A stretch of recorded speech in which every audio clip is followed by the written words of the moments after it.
This episode is brought to you by Shopify.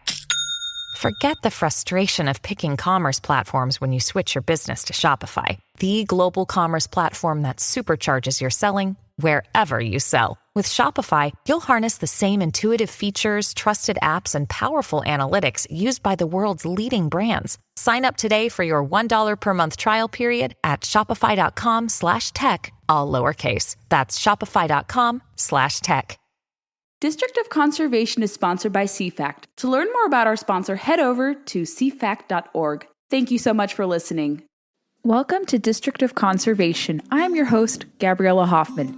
This podcast offers a sober examination into all things hunting, fishing, shooting sports, energy, environment, and the public policy surrounding it. And this podcast also specializes in original interviews that you won't hear elsewhere. Here's what I have for you today.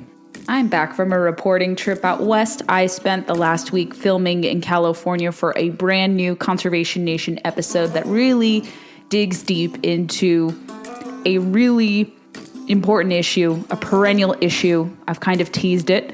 You can read some of my newsletters. I'll link to them to find out what exactly brought me out west and what issue we focused on. But very, very soon you're going to hear and see a new report from me, very similar to the report I'm going to talk about and some of the impacts that my recent Conservation Nation report on Idaho's proposed Lava Ridge project has had.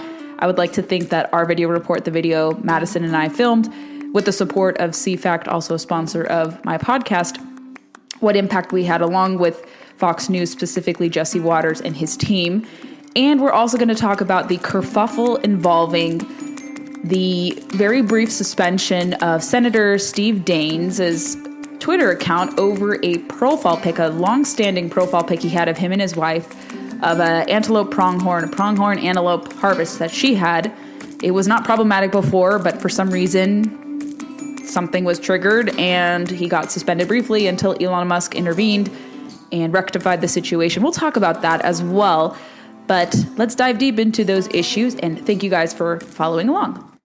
A goal of any journalist, whether you're freelance or not, is to see your work have some sort of positive impact, whether it's repelling and responding to a bad policy, or perhaps shedding a light on something positive and making sure that change is enacted. And in the case of the Lava Ridge Wind Project, which is this proposed wind project that I have focused on, I've talked about it here on the podcast, and I've also interviewed and gone to Idaho's Magic Valley to speak to stakeholders who are very concerned about this proposed wind project. And as you may have seen last month, we published the video report. It made Fox News. It was prominently featured on Jesse Waters' Primetime. His team was fantastic in showcasing that, and they brought on Dean Diamond, one of the stakeholders we spoke to. And I'd like to think in response to our video reporting, along with other national attention awarded to this very subject, it compelled the Idaho delegation, which was kind of flimsy. You would think Republicans would be early on board, opposing a certain project, but sometimes they don't like to take definitive stances. Maybe they're enticed by so-called clean energy projects too. But it was really interesting to see two developments, likely in response to our video report and the national attention Fox News awarded to this very issue, prompting the Idaho delegation to come out against the proposed lava wind project right near Minidoka National Monument, and also fragile private lands and wildlife corridors, and just that intermixing of precious public lands and fertile private lands in that region. And if you go there to this region, you'll see why it's really special and arguably magical. There's nothing really like it. And when you have these big scale projects, especially on public land, kind of go unaccounted for and approved without any considerations, there's a lot of trade-offs and often negative trade-offs to proceeding with the project, no matter how enticing the proposed revenue that you may get, emphasis on may get, if this project were to come to fruition. These are largely out-of-state interests who create shell companies in these states, arguably red states, with a lot of public land acres. And they offer landowners and ranchers and others offers they can't refuse. It sounds great. All this money for having a wind turbine to offset the cost of construction and the downstream effects that may come with it, largely negative downstream effects that come with these projects. But the people there are seeing past this. They see that this wind generation, this electricity generation from wind, is not going to be felt by them. It's going to be shipped to California and Nevada. The big scale kind of magnitude of this project, 400 wind turbines standing as tall as 760 feet, the amount of concrete going into it, the amount of land that'll have to be exploited and potentially ruined even to be able to construct this project, the amount of materials required for this. So Idahoans don't want this. They've made their stance very clear, and we've seen two motions on that. I'm going to read for you briefly this letter, and then I'm going to read the resolution from the Idaho legislature. That was kind of a roundup kind of primer on the issue. If you need a refresher, if you're just hearing about it for the first time, I'll include episodes and previous discussions, the video report, all in the show notes. But let's talk about this letter that came from Governor Little, Lieutenant Governor Bedke, Senator Crapo, Senator Risch, and Congressman Simpson to raise concerns about Lava Ridge wind farm proposal on federal land. This is dated February 6, 2023, a week ago, and all these different aforementioned lawmakers, state officials, and also federal officials who represent the interests of Idaho, they had sent a letter to Karen Kelleher, Idaho State Director for the Bureau of Land Management, and they reiterated the lack of community support for this invasive big-scale project. And they are quoted as saying, Idahoans cherish the concept of multiple and mixed uses on their public lands. This requires conservation, predictability of use, and most importantly, support from the local communities. These deep-rooted values are compromised by a piecemeal approach to large-scale generation projects on public lands. Dedicating hundreds of square miles of public lands to a specific use will have a long-term effect on recreation, grazing, sporting uses, and the land in general, they say. And this is in response to the draft environmental impact statement. If you want to weigh your comments in opposition to Lava Ridge, you are welcome to do so. You don't have to live in Idaho to submit comments. Everyone from Idaho and outside of Idaho is welcome to do so. And if you want to submit comments, you can do that until March 21st. And I will include the notes for that. And their press release also continued, affected farmers, ranchers, tribes, the Japanese American community, and sportsmen have voiced legitimate objections. As it stands today, the local community predominantly has not shown support for this development, they continued. And they conclude by saying, we urge the BLM to reassess and refocus the process on working with the local communities to address the concerns outlined above. They wrote, if all of these concerns are not addressed, it is unlikely we will be able to support this project moving forward. And let's talk briefly about this House resolution, and I believe it is deemed in the Idaho House of Representatives House Concurrent Resolution number 4 by the Resources and Conservation Committee, a concurrent resolution stating findings of the legislature expressing concern over the proposed Lava Ridge project and supporting a no-build option.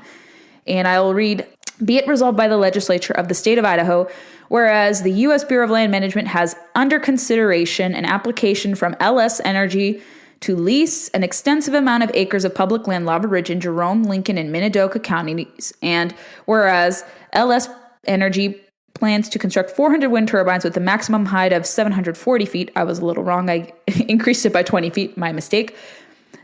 381 miles of access roads and the infrastructure to support their construction and maintenance. And whereas the height of the turbines will impact civil, military, and agricultural flight operations, and whereas the energy created by the Lava Ridge project is designed and planned to provide energy to southern Nevada and California, and whereas the states of Nevada and California have tremendous open space that could accommodate this project and more directly move the impacts to the beneficiaries, and whereas Magic Valley economy currently has a shortage of housing, available workforce, and construction capacity, stressing the local markets needed to support the build-out of Lava Ridge, and whereas local citizens and businesses are concerned about the impact of the boom and bust economy over a 2-year period, whereas Idaho is required to protect all wildlife, this project area will severely impact the migration and habitat of local wildlife, and many, many more. They talk about the infringement to multiple uses, the infringement and kind of intrusion it'll have on a very sensitive, like I told you, Japanese American internment historic site, Minidoka National Historic Site, one of 10 Japanese internment camps that was set up under the FDR administration, and they want to memorialize that, and this project would directly creep into that and invade that space, that very sacred, hallowed ground. And so you could read that resolution, you could read the press release, but we at Conservation Nation like to think we had a small part in this. It's largely due to the activists. We just told their stories, these important stories of these conservation stakeholders. And this isn't just a conservative versus Democrat, conservative versus liberal or progressive, or Democrat versus Republican issue. There are people in this region who are not conservative, like I said, largely I think those in the Japanese American community, who are wholly opposed to this project because of its encroachment on their sacred grounds. And when I've talked to locals about, the partisan spread, what does the makeup look like? Most of them say, well, we work with people who don't agree with us politically, and we want to be sensitive and mindful to that. And so that's something we need to hone in on as well. So it's not a partisan issue to oppose these wind projects. I think environmentalists, if they had their priorities straight, they would. But we see time and time again these preservationists, these status quo environmentalists who control the purse strings, wield a lot of influence, have a lot of powerful connections. They turn a blind eye to these projects because they're benefiting financially from them. And they say, well, we will kind of recoup for any lost wildlife with these payouts, and we'll help rehabilitate them and take these in a file for these take permits, and all is okay. But if an oil company did such thing and they had a take permit for wildlife that would be affected by their potential projects, they would be screaming bloody murder. But it's funny, they turn a blind eye here with these more invasive, highly controversial projects, which will have far more of a toll than a conventional energy project would. Let's conclude today's episode with an interesting topic. Social media, I'm not really one to be like, yes, let's have government come in to regulate and rectify problems of social media. I'm very skeptical of that, even with my gripes with social media and just the leaning of certain algorithms that are, bot interfaces, less human interaction. I think it's because there's less human, interactions and dealings. Everything is more automized. I think social media content, especially hunting and fishing content, is more subject to being reported as spam, deemed graphic violence, because there's a lack of a human touch with how the way we communicate with social media and on the back end of these, social media functions and companies. And that, I think, is what happened here with respect to Senator Steve Daines. So we've talked to Steve Daines here on the podcast. I've interviewed him on several occasions. We've featured him on Conservation Nation. He's one of the most stalwart conservative conservationists. He's from Montana. And he's had this profile picture displayed for a long, long time. It's of him and his wife with her pronghorn antelope harvest. And it was up for, at least 6 months from what I recall, maybe close to a year. And it wasn't problematic before, but all of a sudden, Twitter locked him from access to his account, deemed that his picture constituted graphic violence.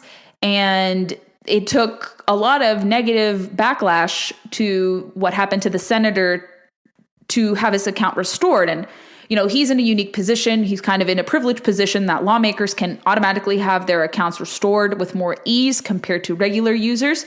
And that happens. That comes with the territory. And I understand that Senator Daines doesn't want to just be the only person who benefits from intervention in this respect. But here is what he said in response. And I will also read to you what Elon Musk, Twitter's owner, said in terms of amending this policy as it respects to graphic violence. So Senator Daines' account was reinstated ultimately because of backlash. And he says, I'm grateful to Elon Musk for reaching out to me to resolve this issue. And I'm glad he recognizes that free speech is the bedrock of our country and acted quickly to reinstate my Twitter account after being made aware of its suspension. The initial ban over the profile picture of my wife and me after a successful Montana antelope hunt was disappointing, given the fact that this is no different than photos Montanans share on social media every day. It's our Montana way of life, and we are proud of it. I'm glad Elon Musk recognizes this. The rest of the country benefits from the acceptance of diverse thoughts and values, including Montana values. And I actually wrote about this at Town Hall for my VIP column. I'm going to read for you a little teaser of what I wrote. Elon Musk was quoted as saying the following after someone brought it to his attention. I think it was a conservative activist I know in Texas. He said, in response to his tweet, "This is being fixed. Policy against showing blood in profile picture is being amended to, quote, clearly showing blood without clicking on the profile picture. The intent is to avoid people being forced to see gruesome profile pictures." That's an understandable policy, but a nice grip and grin, tasteful grip and grin that didn't show any blood, getting censored and deemed in violation of graphic violence is an outrage in itself. And Senator Daines is not the only person who's been subjected to this. I've had friends who have had their hunting content removed for no explanation. And it's largely fueled by, and I speculate this is what happened to Senator Daines. I think someone, maybe a political opponent, perhaps organized some sort of like shadow behind the scenes online campaign to flag and report his account as violating terms of agreement, terms of service, and they probably mass reported his account for promoting graphic violence. That's usually what can trigger suppression and suspension from social media. It's a horrible practice. I wouldn't do it unless, someone is actually in violation of social media rules. But a lot of anti-hunters and radical preservationists rely on this tactic. And when the database becomes overloaded with these requests, because everything is automated largely now, Twitter's system likely was overwhelmed by these requests and said, okay, we've had all these requests, mass reporting, so we're going to suspend this account. We're not going to really give consideration, doesn't matter who it is, until a human can intervene or someone as prominent as Twitter's new owner, Elon Musk, could intervene. And others who are not like Senator Daines have had far more egregious actions levied on them. A friend of mine, Jeremiah Doty, who I believe we've interviewed here, I've interviewed him on other outlets, but he's a wild game chef. He routinely has his content flagged. He's lost monetization rights because he shows how you debone animals, how you field dress, how you really work with your food, your harvest, to have organic free-range meat and subsequent meals and corresponding meals and dishes. And he is the target of this kind of mass reporting action. He's not the only one. There are so many other examples that I could point to, but I have friends in my orbit and contacts in my orbit who have told me that I'm getting removed or have content censored because of these, shadow campaigns to ban content like this. And it's almost often compared to pornography. Wild game chef posts are, which is unheard of.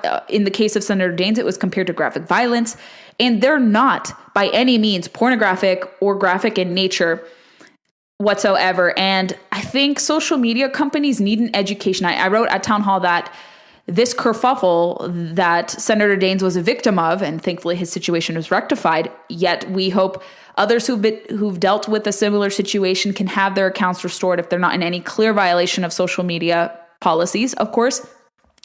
But it goes to show that there's a fundamental misunderstanding of what conservation is and how hunting fits into this framework. Hunting is conservation. That's a popular refrain. I know it's a tagline for Rocky Mountain Elk Foundation. And many, many people use that refrain and they demonstrate that hunting is conservation. And it is. You look at the monies generated from Pittman Robertson dollars that largely come from hunters and anglers. You see just different headlines too. One I want to point to is NPR in 2018 said the decline of hunting will imperil conservation funding as we know it. I'm merely paraphrasing the headline. A great article, an unlikely source, and even they recognize that. And others had similar things. The Pew Research Center wrote a great piece on this as well. I think it was at the height of COVID 2020, 2021. I will link to these as well. I would like to give you guys content. So I'm not just sourcing things randomly. I am backing much of what I say by articles I've read, content I've read, musings I've seen. We like to be fact-based here, of course. And so a lot of people, even unlikely sources, recognize that hunting is instrumental for conservation to continue, to have longevity, because you can't replace it with backpackers and campers. I know there's discussion about a tax, levying an excise tax on those goods. I don't think it could ever generate as much as, let's say, guns and ammunition or licenses and hunting and fishing adjacent type of activities that also fit into this Pittman Robertson, Jingle Johnson framework. But we have to, as a community, if you're a conservationist, we have to continue to do a better job because we have a lot of people in the middle who don't understand hunting's value. They don't understand the North American model of wildlife conservation that welcomes and encourages ethical harvesting of animals. I know some people don't like grip and grins. I don't oppose grip and grins. I've done grip and grins. I try to be very tasteful whenever I post things. I don't like to show gory, bloody shots. I like to showcase that the animal I harvested, I'm really proud, and that I'm going to put it to good use for making meals down the road. I think it's okay to show it. Some people choose not to, and it's a controversy over whether or not to have grip and grins, and you're an elitist or you're weird, if you like to show it or you're not conveying hunting in a positive manner. I think that's really foolish, ecumenical. Let people do it. If it's legally harvested, tasteful, let people decide. But Anything that's egregious or illegal, of course, is a very different matter. But hunting and fishing have seen kind of a new light, or people have kind of renewed their interest in these activities, largely stemming from the COVID pandemic. A lot of people took to the field because this was considered the original social distancing. And social media is a prime vehicle for people to learn about hunting, to discover how to fish, look at resources. And if social media becomes a hostile place to these activities, it's going to be extremely difficult to convey to younger audiences who largely lean on social media, these platforms where they educate themselves and discover things. If this is totally obliterated or absent from social media, it's going to be really difficult to lure in new participants in an educational way if we don't allow lawful, tasteful content of these activities to be displayed. Thanks for listening to District of Conservation. I hope you enjoyed today's episode. If you haven't already, make sure you find us on your preferred podcast player. We largely circulate on Apple, Spotify, and countless others, but those are our two big podcast platforms we want to push. Make sure you're subscribed there, especially on Apple. If you like the podcast a lot, go leave us some reviews. We'd be more than grateful to get some 5-star reviews from you guys. Moreover, we're on Facebook, Instagram, and Twitter, and a little bit on YouTube. We don't populate there, but connect with us on social media. Find me personally on social media with blue check marks. Super easy to find, and I would love to hear your feedback and know who you'd like to see on the podcast. Thanks for listening to District of Conservation. Stay tuned for the next episode.